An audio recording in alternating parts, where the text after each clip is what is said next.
여기 본문은 해석상에 조금의 어려움이 있습니다. 성령을 소멸하지 말라. 그리고 예언을 멸시하지 말라. 이 두 가지입니다. 밑에 붙어있는 범사에 헤아려 좋은 것을 취하고 악은 어떤 모양이라도 버리라. 이것은 예언과 관련된 말씀입니다. 그래서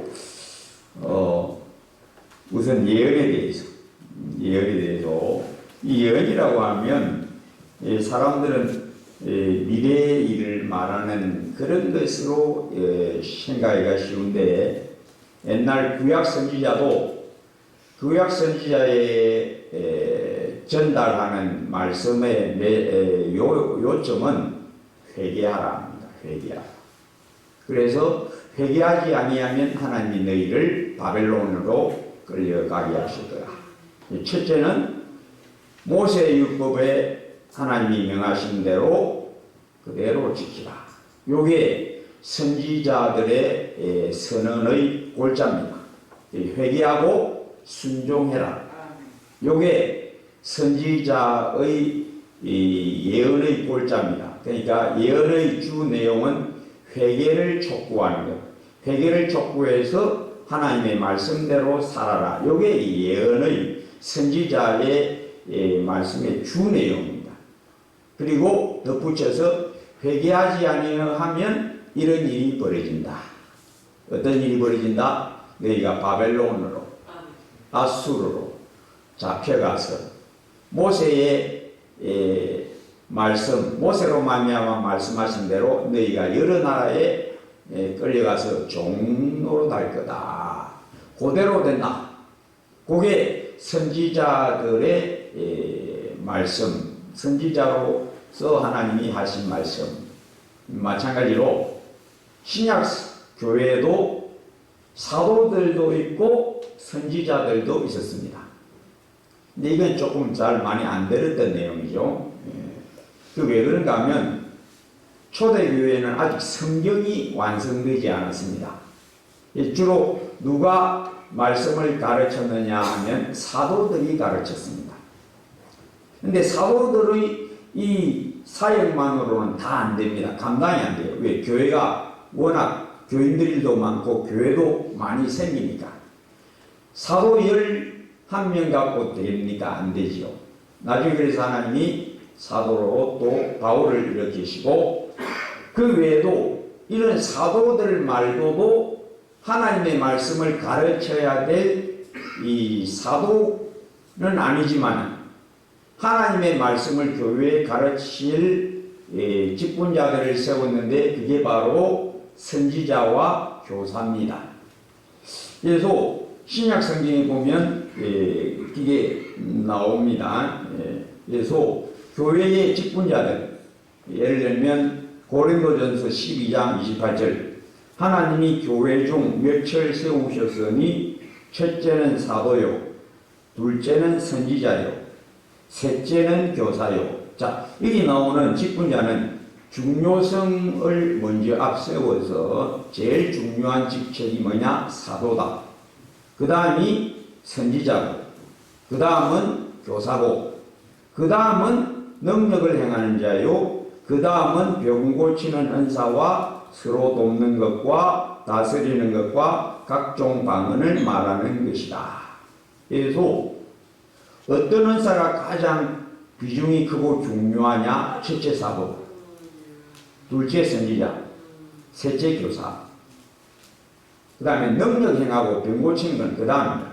뭐가 중요하냐? 말씀으로 교회를 세우는 게 이게 가장 중요한 사역이다. 그래서 첫째는 사도요, 둘째는 선지자요, 셋째는 교사요. 그래서 중요한 직책은 첫째 말씀 사역. 이 능력을 행하고 병 고치고 방언하는 건 전부 다 보조적인 사역. 그래서 뭐가 제일 중요한 직책이냐? 교회를 복음의 영광, 복음의 진리에 세우는 이 직책이 가장 중요하고, 이 사도들만으로 다 감당이 안 되니까 사도들 그런 권위는 아니지만은 사도들의 가르침을 보조해 줄 수 있는 그 사도들의 가르침을 잘 받아서 교회에서 또 가르쳐야 할 직책을 감당할 선지자와 교사들도 세워주셨다. 그래서 첫째는 사도요, 둘째는 선지자요, 셋째는 교사요. 그래서 신약 성경도 사도들이 다 썼느냐? 아니지요. 자, 복음서 4개 중에도 마태 사도입니다. 마가는 사도 아닙니다. 누가도 사도 아닙니다. 요한. 요 사복음서 중에 성경을 기록한 인물 사도는 2사람밖에 없어요. 그러면 나머지 마가, 누가는 사도는 아니지만은 사도들에게 복음을 받아서 그대로 또 제술한 선지자에 해당하는 인물. 나중에 신약 성경도 나중에 사도 바울과 베드로, 요한이 주로 많이 씁니다. 사도 바울, 베드로, 바울, 요한 요 세 사람에 의하여 그 위에 성경도 다 쓰여지는데 그게 사도가 아닌 사람도 또 들어있어요. 누굽니까? 2사람 들어있어요. 야고보와 유다. 이 야고보와 유다는 사도는 아니지만은 사도들에게 받은 그 복음을 따라서 교회를 가르쳤던 인물입니다. 그래서 신약 교회는 성경이 완성되기 전까지 하나님이 사도들에게 계시를 주시고 또 사도들이 예수님을 직접 보아서 가르침을 받고 이 사도들에 의하여 가르침을 또 받은 인물들 마가나 누가나 또 야고보나 유다 같은 그런 인물들에 의하여 교회가 세워졌습니다. 그래서 이 선지자라는 이 사역은 사도와 함께 교회를 세우는 주축이 됩니다. 그래서 에베소서 2장 20절에 너희는 사도들과 선지자들의 터 위에 세우심을 입은 자라. 아까 제가 말씀드렸죠. 교회의 주축 사도들이고 그리고 사도들만으로는 다 이게 감당이 안 되니까 왜 교회가 많이 생기고 또 교인들도 많아지니까 사도 12명 갖고는 안 되거든요. 그래서 하나님이 선지자들을 세웁니다. 제가 아까 다시 말한 대로 선지자들이라고 하는 것은 항상 사람들의 인식에 예언하는 앞으로 일을 말하는 것으로 딱 고착이 되어 있는데 그게 아니고 그게 주사역이 아니고 선지자들의 사역은 말씀 가르쳐서 회개를 촉구하고 첫째 말씀 사도들이 전한 말씀을 그대로 자기들이 잘 배워서 교회를 가르치는 사역을 감당했던 사람이 선지자들입니다. 신약 선지자죠. 신약에 물론 예언적인 그런 내용도 물론 들어가기도 하지요. 그러나 그는 부수적이고 우리가 생각하는 예언은 장래일에 대한 어떤 계시 항상 여기에 사람들이 고착이 되어 있는데 그게 아니고 예언의 주 내용은 회개를 촉구하는 겁니다. 성경대로 살아라. 사도들의 가르침대로 행해야 된다. 또 애적 선지자들도 모세로 말미암아 주신 계명을 지켜야 된다. 이게 선지자의 사역입니다. 즉 회개를 촉구하고 성경을 다시 그들에게 가르쳐주는 이게 선지자의 주 사역입니다. 그래서 만약에 그렇지 않으면 이런 일을 하나님이 일어나게 하신다. 그게 이제 덧붙여서 들어온 것인데 사람들은 선지자 하면 항상 미래에 예언하는 사역에다 마음이 쏠려 있는데 그건 부수적인 거고 주 사역은 모세로 말미암아 주신 말씀을 그대로 지키라.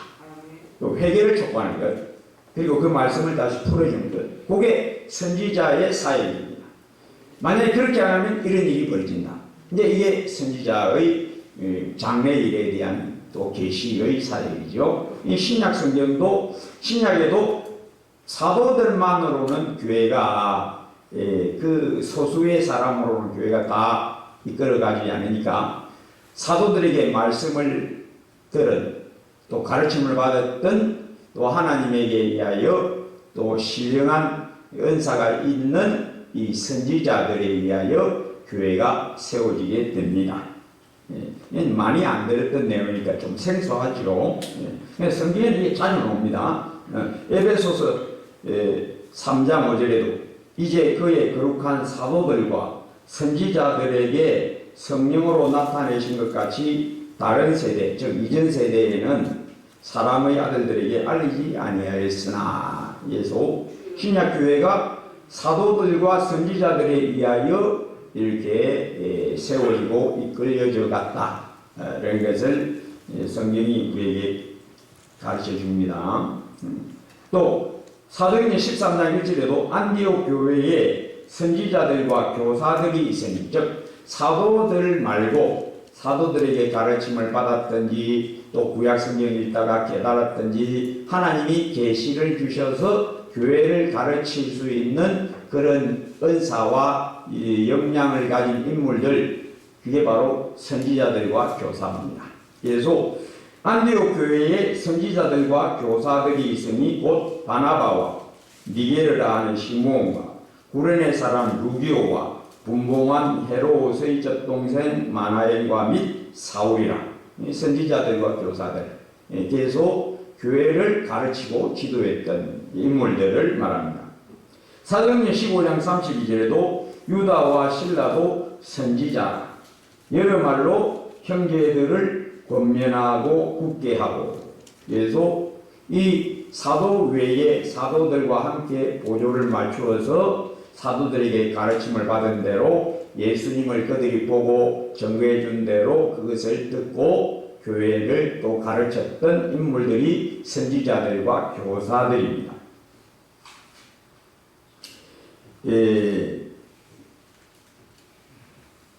고린도 교회에도 이 선지자들이 있었는데, 이제 이 선지자들의 가르침은 사도들과는 권위가 좀 다릅니다.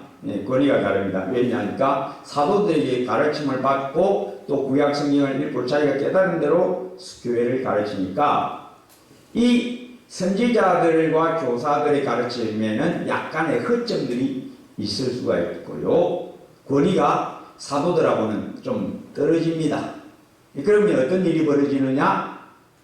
사도들의 가르침 외에는 사도들은 권위가 있는데 이 선지자들과 교사들의 가르침에는 허점들이 이제 보일 때가 있어요. 그 보이는 겁니다. 왜? 사도들하고는 다르지요.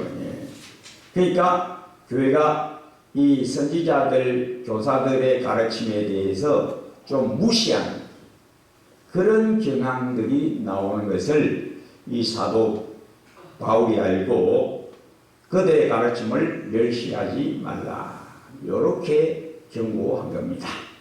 자, 그래서 이 선지자들, 예언의 은사가 있다고 이제 말해지는 이 선지자들은 그 주사의 뭐라고요?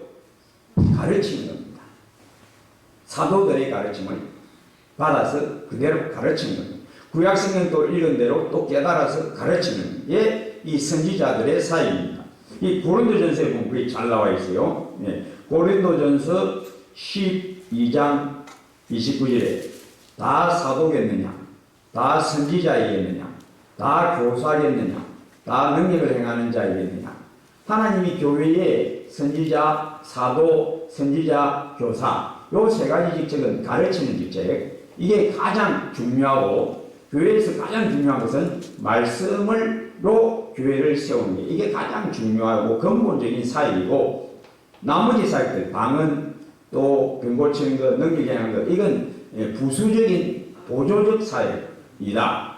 그래서 이 선지자들의 그 가르침은 이 선지자로 이렇게 세움받은, 교사로 세움받은 사람들의 가르침은 분별을 해서 받아라. 분별해서 받아라. 그래서 고린도전서 14장 29절 31절 예언하는 자는, 제가 여기서 예언하는 것은 주사역은 가르치는 겁니다. 사도들의 가르침을 다시 가르치고, 또 거기에는 또 장래적인 예언적 진짜 우리가 알고 있는 그런 예언도 물론 포함이 됩니다. 계속 예언하는 자는 고린도전서 14장 29, 31절에 예언하는 자는 둘이나 셋이나 말하고 다른 이들은 분별할 것이요. 왜? 그 가르침이 제대로 맞나 안 맞나 분별해야 된다는 겁니다. 사도적 권위가 있는 게 아니니까 사도들에게 받아서 혹은 성경을 읽다가 자기가 깨달아서 교회에 가르치는데 그 가르침이 진짜 합당하냐, 성경과 맞느냐, 사도들이 전해준 그 복음과 맞느냐, 요거 분별을 하라. 만일 곁에 앉아 있는 다른 이에게 계시가 있으면 먼저 하던 자는 잠잠할지니라. 요 예언사역 또 다 포함돼서 지금 말씀하는 겁니다. 너희는 다 모든 사람으로 배우게 하고 또 모든 사람으로 권면을 받게 하기 위하여 하나씩 예언할 수 있느니라. 즉 예언의 주사역은 뭐냐? 배우게 하고 권면하게 하는 것. 사도들에게 받은 그 가르침대로 전수받은 대로. 그래서 오늘날은 이 성경이 완성되었기 때문에 더 이상 선지자 교회는 이제 선지자 사역은 이제는 거쳐졌습니다. 사도들이 기초를 놓았고 선지자들이 보조를 했고 그래서 이제 성경은 완성되었고 이제는 더 이상 이런 사역은 이제는 필요가 없게 되었습니다. 그 당시에는 과도기적인 시대니까. 그래서 오늘날 그럼 이 예언의 사역, 선지자의 사역을 누가 감당하느냐? 목사가 합니다.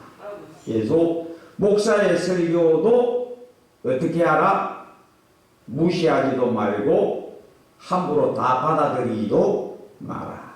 왜? 목사의 설교라고 다 그것이 성경에 합당하냐? 않을 수 있다. 인간적인 말이 들어갈 수가 있다. 실제 그렇습니다. 실제 그래요. 계속 성도들은 목사의 설교도 아무렇게나 다 받아들이면 안 됩니다. 과연 그것이 성경에 맞느냐? 분별할 줄 알아야 돼요. 그래서 사도행전 17장 11, 12절에 보면 베레아 교회를 뭐라고 평가하는가 하면 베레아에 있는 사람들은 데살로니가 교회에 있는 사람들, 여기 데살로니가의 사람, 베레아 사람, 유대인을 말합니다. 유대인. 그러니까 데살로니가 지역의 유대인보다 이 베레아 지역 유대인들은 더 신사적이더라. 옛날에는 신사적이라고 이렇게 번역이 되어 있어요. 이번 성경에는 베레아에 있는 사람들은 데살로니가에 있는 사람들보다 더 너그러워서 간절한 마음으로 말씀을 받고 이것이 그러한가 하여 날마다 성경을 상고함으로, 즉 바울이 전한 복음을 딱 듣고 이 유대인, 베레아 유대인들은 데살로니가 유대인들은 막 그냥 달아들고 막 난폭하게 학대하고 했는데, 핍박하고 했는데 베레아 유대인들은 그렇지 않았다는 겁니다. 그래서 말씀을 받고 그것이 그러한가 하여 날마다 성경을 상고함으로, 여기 성경, 구약 성경. 그래서 바울이 말한 것이 구약 성경하고 맞는가 이렇게 자기들은 상고했다. 즉 자세히 살펴보았다 이 말씀이죠.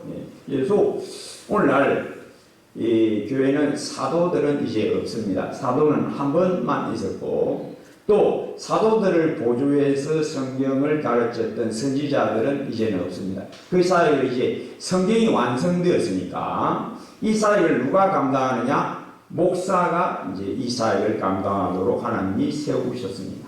그래서 목사의 설교라고 아무렇게나 다 받아들이면 안 된다. 그렇다고 목사가 사람이니까 지가 뭐 사도도 아니고 그 설교도 무시하면 안 된다. 무시하지도 말고 멸시하지도 말고 함부로 다 받아들이지도 마라. 왜? 그 속에는 잘못된 가르침이 들어갈 수가 있다. 사람의 말이 들어갈 수가 있다. 그러니 너희는 이 본문대로입니다. 이 본문을 오늘날로 해석하면 목사의 설교를 멸시하지 말고 헤아려서 좋은 것을 취하고, 즉, 참 은혜 된다. 깨달은 말이다. 목사가 지금 말하는 건 깨달은 말이다. 저 목사가 말하면 인간적 말을 하고 있다. 그걸 잘 헤아려서 취하라. 범사에 헤아려 좋은 것을 취하고 악은 어떤 모양이라도 버리라. 계속 목사의 가르침이라도 그건 아닌 것 같다. 그냥 사람의 말이 같다. 그럼 과감하게 버려버리라. 그래서 오늘날 이 마지막 때에는 참 혼란의 세대입니다. 그래서 목사의 설교도 인간적 말, 시대의 풍조, 사람의 가르침이 섞여 있을 때가 자주 있습니다. 옥석을 구별해라 이 말입니다. 또 성경 공부 교재, 주석책, 경건서적, 기독교 서적에 가면 경건서적 많이 있잖아요. 경건서적, 성경학자의 견해, 혹은 인터넷이나 유튜브에 나오는 설교, 혹은 성경 강해, 또 심지어는 예언이라고 해서 말하는 그런 사람들의 말도 아무렇게나 받아들이면 안 된다. 잘 헤아려 취하라. 버릴 것은 버리라. 어떤 인간적인 말도 그걸 받아주면 안 된다. 목사의 설교가 아주 하나님의 쓰임을 받으면 어떤 일이 벌어지느냐, 제가 들은 대로 몇 가지 경우를 말씀할게요. 어떤 목사님이 청년들을 가르쳤는데 청년 중에 예수 믿고 얼마 안 된 청년이 이런 말을 하더랍니다. 목사님 쪽지됩니다. 응? 그거 무슨 소리인데? 목사님, 제가 그 주간에 성경 읽다가 의문이 된다 싶은 것, 잘 모르겠다 싶은 걸 꼭 주일에 가면 목사님 그걸 딱 설교한다는 거예요. 그래서 자기가 깜짝 놀랐대. 목사의 설교에 자기의 의문이 탁 풀어지게 하나님이 해주시더라. 또 어떤 목사님은 설교하고 나니까 교인이 목사님, 와, 내 소리만 참. 목사님, 내 형편을 어찌 잘 알고. 어떤 교인은 따라와서 묻더랍니다. 목사님, 누가 내 이야기 해주던가요? 아니요. 저거 집사님 사정을 압니까? 와, 오늘 설교 내 사정을 어찌 잘 알고 막 그걸 다 이야기합니까? 또 어떤 분은 그래요. 목사님 설교도 나 얼굴은 못 듭니다. 왜? 목사님은 내 마음을 막 거울 들여다보듯이 막 듣다고 막 싹 다 이야기한다는, 자기 마음을 막 이렇게 떠보고 있다는 거예요. 하나님은 목사를 애증의 선지자처럼 사용하십니다. 그래서 마치 나한테 말씀하십니다. 그 사람이 은혜 받는 겁니다. 그 사람이 은혜 받는 거예요. 하나님은 각자에게 다 말씀하실 지혜가 있습니다. 놀라운 지혜가 있습니다. 목사는 성경을 설교하지만은 하나님은 목사의 설교를 통해서 각자에게 힐링도 주시고 위로도 주시고 격려하시고 붙들어 주시고 소망도 주시고 신령한 기쁨도 얻게 해주시고. 그래서 목사의 설교를 사람 말인데 라고 생각하면 안 된다. 그래서 무시하지도 말고 무조건 다 받아들여서도 그건 안 된다. 그러면 어떻게 무시하지 않고 무조건 받아들이지 않는, 좌로나 우로나 치우치지 않는 이 정도를 갈 수 있느냐? 깨어있으라. 왜 깨어있어야 되느냐? 사람의 말에 미혹되지 않는다. 목사의 설교라고 다 옳은 말만, 신령한 말만이 들어있느냐? 아닐 수도 있다. 그걸 어떻게 아느냐? 너가 깨어있으면 한다. 네가 깨어있으면 한다. 깨어있지 않으면 사람 말에 미혹되기가 쉽다. 그래서 깨어있으라. 깨어있는 표정이 뭐라고요? 항상 평안, 내 영혼 평안, 항상 기쁨, 범사 감사, 쉬지 않고 기도하는 상태. 이게 깨어있는 상태다. 마음이 깨어있는 영혼은 목사 설교 딱 들으면 딱 감동을 받습니다. 야, 지금 깨달은 말이다. 야, 오늘 목사님 설교 나한테 진짜 합당하게 하셨다. 감동이 옵니다. 깨어있는 사람 그렇다는 거죠. 그래서 제일 중요한 것은 영적 각성, 깨어있음. 그리고 이 깨어있음을 잃지 않도록 항상 성령에 충만해라. 슬기로운 다섯 처녀처럼 기름이 가득해야 된다. 기름이 가득해서 기름 떨어지지 않도록 주의해라. 그게 뭡니까? 성령을 소멸하지 말라. 예, 성령이 어떻게 하면 소멸되느냐? 어찌하면 소멸되느냐? 지금 바꿔 가르치는 게 아니니까 오해하지 말죠. 예. 하나님이 우리가 예수 믿으면 은혜 받아서 충만해집니다. 근데 신앙이 어린 사람일수록 요게 많아요. 굴곡이 많아요. 은혜 받을 때는 막 천국에서 막 살다가 은혜 떨리면 막 떨리고 굴곡이 많아요. 신앙이 어립니다. 그래서 이 데살로니가 교회는 이 신앙 연조가 짜거든요.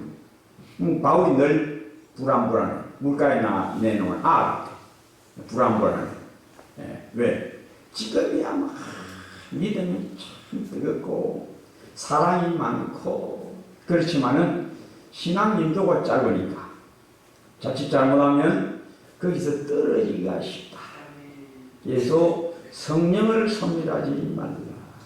즉 늘 성령 충만 안에가. 그런데 이거는 쉽지가 않습니다. 우리가 아이들 수련회 보내고 나면 은혜 받아. 다르죠. 벌써 말부터 다릅니다. 얼굴이 활짝 피하고 내려옵니다. 근데 그게 얼마나 가느냐? 얼마나 가? 왜 그럴까요? 여기 본문과 관련되어 있습니다. 우선 성령이 어찌해서 소멸되는가? 그건 죄 때문이죠. 죄를 범하면 하나님이 근심하십니다. 즉 하나님과의 교제가 깨집니다. 하나님과의 교제가 깨지면 내 마음이 어떨까요? 평안하지가 않습니다. 평안이 깨졌고요. 그래서 그리스도의 평강이 너희 마음을 주장하게 하라. 은혜와 평강. 은혜 받으면 평안해. 그런데 은혜에서 떨어지면 평안이 깨져. 은혜에서 떨어진다? 죄를 지음. 그래서 죄 지으면 내 마음에 평안이 깨지고 마음이 개운하지 않아. 야, 뭔가 잘못된 것 같다. 하나님 깨닫게 해주십니다. 그럼 빨리 해결해야 돼요. 그러면 그 평안이 회복되는데 하나님이 죄 짓고 나면 깨어있는 사람은 그렇다는 겁니다. 깨어있는 성도는 죄 짓고 나면 딱 신호가 옵니다. 딱 신호가 와요. 먼저 뭐가 깨진다? 평안이 깨진다. 그리고 이 잘못된 것 같다라는 이런 자책이 옵니다. 이게 뭔가 잘못된 것 같다. 자책이 옵니다. 그리고 하나님이 교회 가면 설교를 통해서 또 하나님 말씀하세요. 목사의 설교를 통해서. 예. 체험이 있죠. 그 체험 목사는 예수님의 마음이죠. 예. 목사가 선지자라니까요. 예. 그래서 목사의 설교 무시하지 말고 돌이키라. 돌이키지 아니하면 하나님이 두세 번 여러모로 주의를 주십니다. 자기만 알아요. 다른 사람 몰라. 자기만 알아요. 두세 번 경고하십니다. 그런데 그 경고 주님의 책망을 무시하면 어떻게 되느냐? 더 이상 하나님은 말씀하지 않습니다. 던져버리십니다. 마디는 소금, 땅에 버리져 밟힐 뿐입니다. 그리고 마음은 둔해지기 시작합니다. 처음 한번 쥐를 빼먹으면 마음이 너무 불편하죠. 예? 예. 마음이 너무 불편. 근데 두 번, 세 번 빼먹고 나면 그 다음에 어때요? 무감각해집니다. 한번 빼놓고 나면 한번 하나님이 야야야야야 너 그렇게 하면 안 돼. 빨리 돌이켜야 된다. 안 돌이키면 하나님이 두세 번 경고하시다가 딱 그쳐버립니다. 그게 뭐냐? 성령이 소멸되는 겁니다. 그래서 죄 지으면 하나님의 성령이 근심하셔서 내 마음에 평안이 깨지고, 여러모로 하나님이 권고하시는데도, 주의를 주시는데도 그걸 무시하면 더 이상 하나님은 감동 주지 않습니다. 어떻게 됩니까? 마음이 둔하여집니다. 깨어있는 영적 상태에서 이제 영적 잠으로 들어갑니다. 그래서 성령을 소멸하지 말라. 항상 충만해야 된다.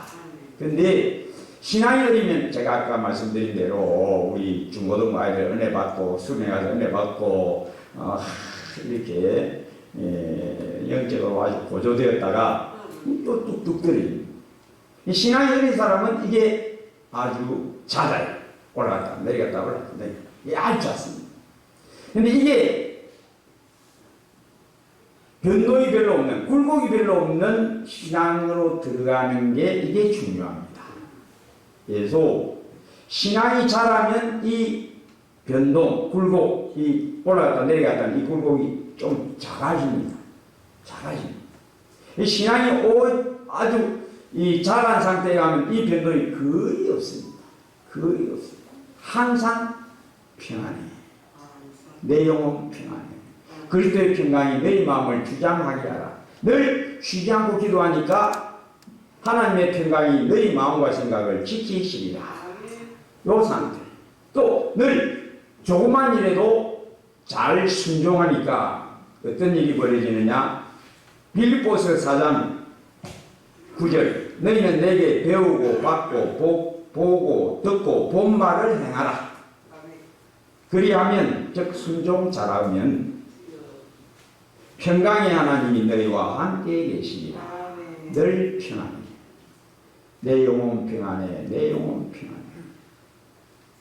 그래서 악은 모든 모양이라도 버리라. 목사의 설교뿐만 아니라 사람들에게서 여러 가지 듣는 것들이 있지 않나? 세상 사람들 여러 말도 있고 또 여러 가지 우리에게 들려오는 말들이 많이 있잖아요. 또 너 속에서 일어나는 여러 가지 유혹도 있지 않냐? 조그만 것이라도 다 버리라. 악은 모든 모양이라도 버리라. 빌보 4장 8절 끝으로 형제들아 무엇에든지 참되며 무엇에든지 경건하며 무엇에든지 옳으며 무엇에든지 정결하며 무엇에든지 사랑받을 만하며 무엇에든지 칭찬받을 만하며 무슨 덕이 있든지 무슨 기림이 있든지 이것들을 생각하라.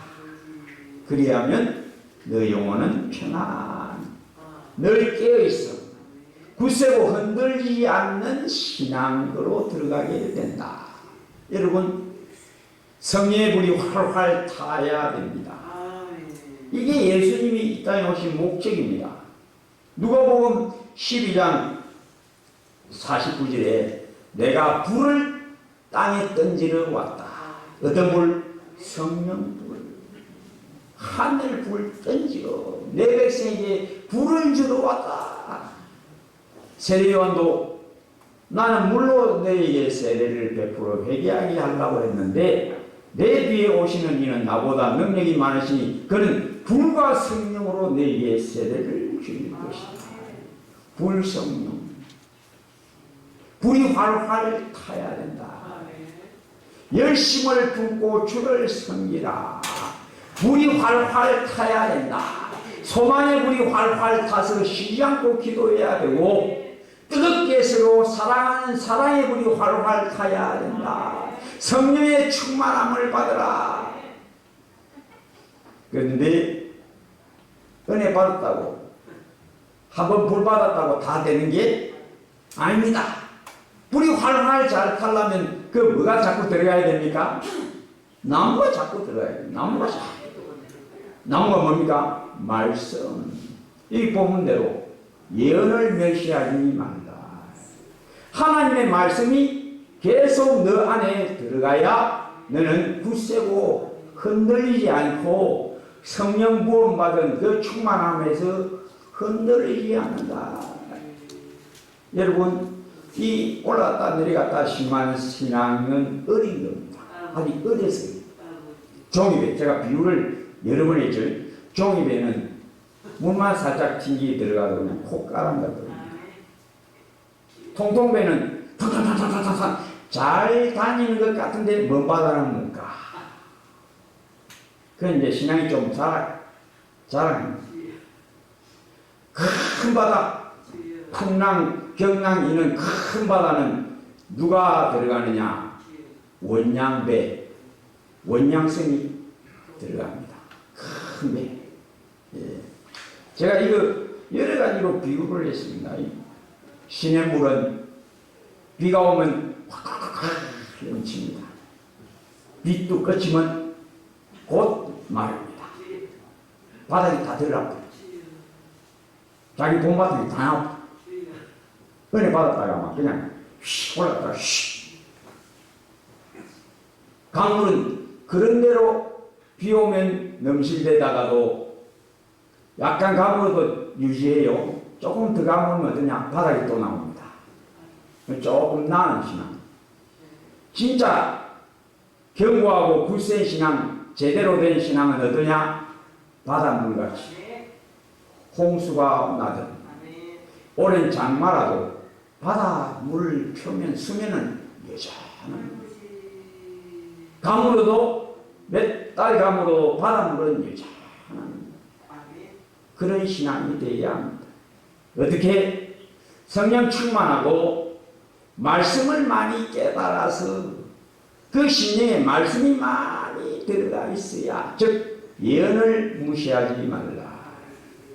하나님의 말씀을 잘 깨달아야 된다. 말씀 깨달음이 많은, 즉 신령한 지식이 풍성한 영혼은 흔들림이 없습니다. 제가 이 비유도 있잖아요. 제가 집사람하고 산에 가면 이런 말을 종종 합니다. 야, 골짜기에 물 내려가고 보면, 야, 지금 말이야, 비 올 때도 칼칼하지만은 비 안 와도 계속 칼칼 내려간다. 동네 사람들이 올라가서 물 퍼붓는 것도 아닌데, 산에서 물이 계속 흘러요. 왜 그럴까요? 산에 나무가 많아서. 나무가 많아서. 즉, 우리 영혼도 유사합니다. 산에 나무가 울창한 것이 우리 영혼이 말씀으로 울창하면 흔들리지 않는 굳세고 요동함이 없고 늘 충만하고. 그래서 선한 사람은 마음에 쌓은 선에서 선을 내고 악한 자는 그 쌓은 악에서 악을 내나니 이는 마음에 가득한 것을 입으로 말함이니라. 마음에 쌓은 선, 즉 말씀이 많이 심어져 있는 영혼은 항상 평안, 굳세고 요동하지 않고 환난 날에 낙심하면 이는 내 힘이 부족함을 보임이니라. 잠언 24장 10절. 내가 만일 환난 날에 낙심하면 내 힘이 미약함을 보임이니라. 발등에 불 하나 떨리면 어이구 뭘 자꾸. 그런데 환난의 바람, 핍박의 창수가 몰려와도 반석 위에 지은 집은 흔들리지 않는다. 보이지 않는 반석이 굳건하게 그 심령에 있으면 흔들리지 않니.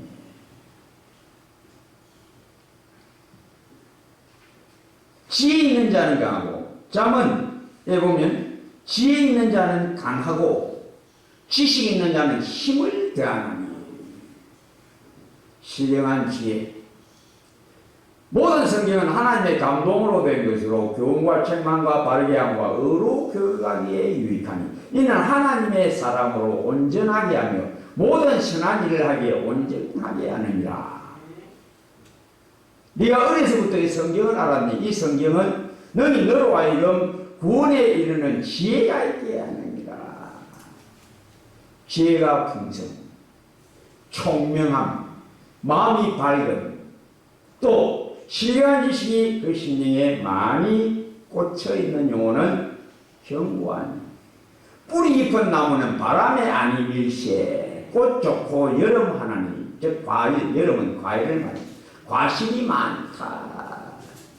예수 하나님의 백성은 성령을 소멸하지 말라. 항상 충만하고 소멸되지 않도록 죄를 멀리하고 혹은 죄 지었으면 빨리 회개하고 그것보다도 더 좋은 것은 믿음이 자라야 견고해진다. 믿음이 어떻게 자라느냐? 신령한 지식의 말씀이 우리 마음에 풍성히 꽂혀야 합니다.